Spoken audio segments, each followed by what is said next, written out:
missed payments, and the CFPB. Is it even worth it to even escalate your disputes through them nowadays with everything that's going on? Let's get into it. So first, I want to talk about late payments. And this, I'm going to try to make this fast. Okay. So if you have late payments on your credit report on one account, for an example, let's say you have 6 late payments on one Capital One account, right? That's reporting across the board to all 3 credit bureaus. Don't dispute all of them together on one dispute letter. Try the isolation method. It really works really well for us. The isolation method is really simple. All you have to do is break the late payments down into 3 different dispute letters if you have 6. Don't ever put more than one late payment on one account, because if you put all 6 late payments on that one dispute letter for that one account, or either if you're listing out your accounts and putting your late payments on it, that is just as frivolous as looking can be. I mean, if I even said that right, guys, it just looks frivolous, because it's like, okay, there's no way you didn't do all of those, or all of those are wrong. I mean, it could be, but I mean, come on now. So the isolation method is simple. Once you break it down into 2, 2, and 2, it's going to give you 6 letters just for one bureau. Now, don't get me wrong. It equals out to be 9 letters per bureau if you have 6 lates. But however, the results that are going to come in behind it are going to be well worth the time that you spent to make all of those separate dispute letters, because you're going to get your late payments actually coming off the credit report a whole lot quicker than you would if you were just putting everything on one dispute letter and sending it out like that. Trust me. Now, you can go to Tina Talks Credit to get my 3 most best credit bureau addresses. Okay. So for Experian, I have 3. Equifax, I have 3. TransUnion, I have 3. And these are just my preferences, and they help me get deletions faster, especially when it comes to the isolation method. And that is a free download. So check me out there to go ahead and get that going if you have late payments. Hey guys, let's talk about the CFPB and if it is even worth it to even escalate your disputes through them nowadays. Now that like Trump and Elon Musk has just literally tore their little CFPB apart, guys. Remember when I told you a couple of months ago that the CFPB had 1,700 employees, right?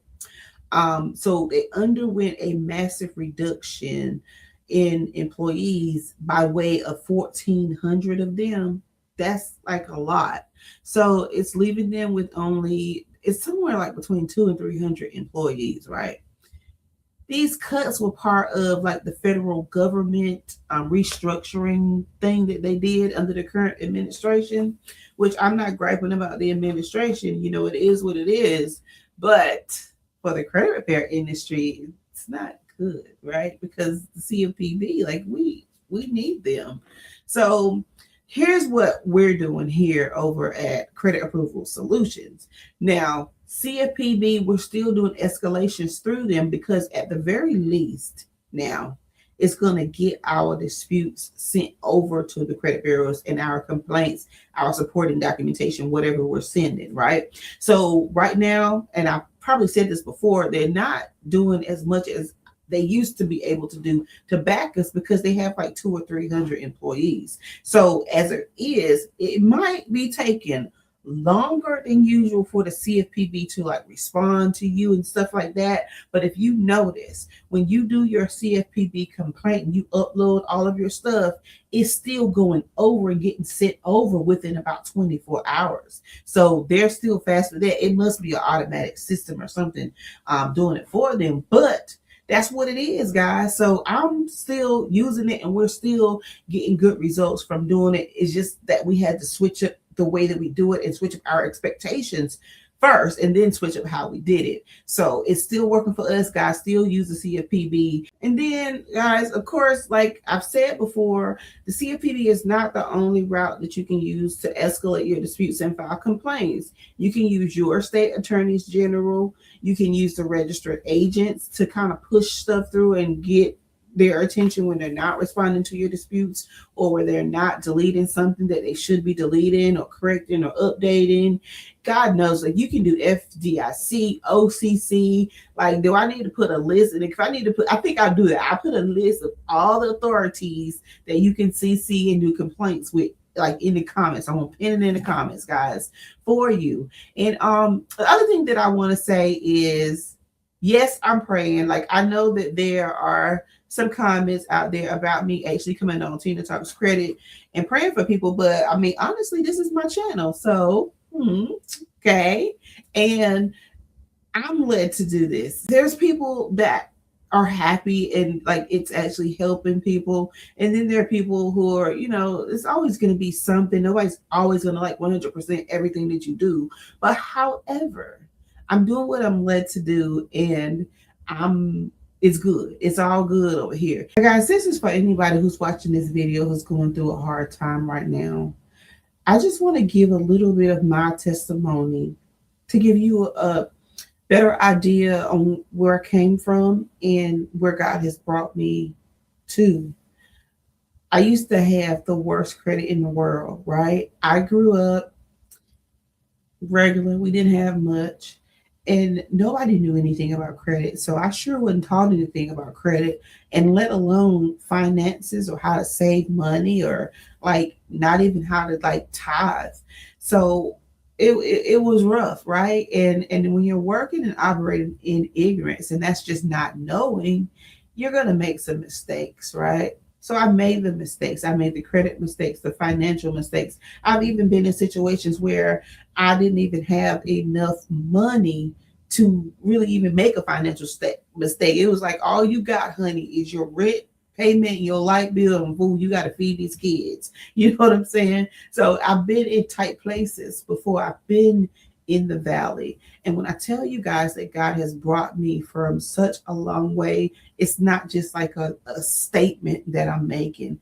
It's my real life. It's what I've lived. So that's why I'm talking about Jesus on Tina Talks Credit, because somebody needs to hear this. Somebody who's going through right now, your finances are down, your credit is bad, you need to get something done, it's hard to get done, you can't get it done, whatever the case is.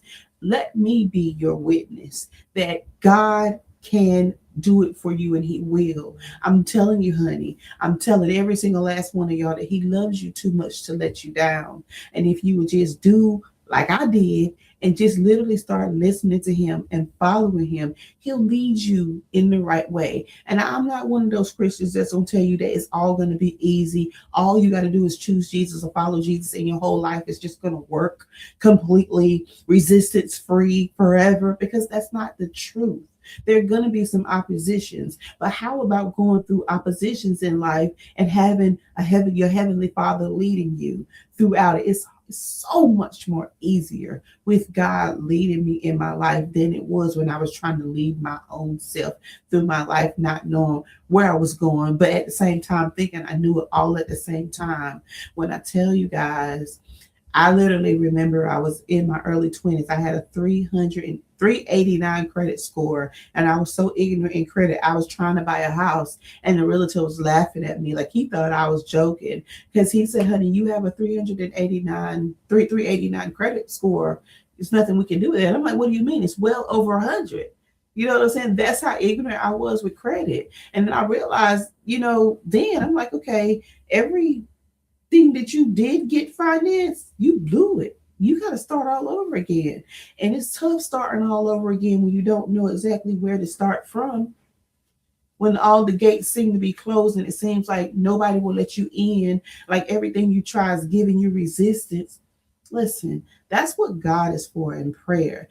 I tell you this, when I really started building my relationship with Jesus Christ, it changed my life forever. Like, forever changed. He changed my mindset. He changed my heart. He changed, in changing my mindset, he changed how I do things, how I operated in my everyday life. It changed absolutely everything. And honestly, if you don't know where to start, like I didn't know like where to start with a relationship with Christ. It was kind of like, where do I start? What do I do? I can't see him. I can't hear him. And he told me this, The same way, if you see a cute guy, or if you're a man and you see a cute girl, right? And you want to start a relationship with them, you want to get to know them, what is the first thing you do? You start talking to them. You literally start communicating with them every day on a regular basis. This is the same thing that we do with our relationship with God. Is how we build our relationship with Christ. It's just going to Him intentionally, spending intentional time with Him every day. And that's how we get to know Him. Like He says in the Bible, my sheep know my voice. He revealed to me, He was like, that's how you know my voice. You won't know when I'm talking to you, even though I've been talking to you the whole time.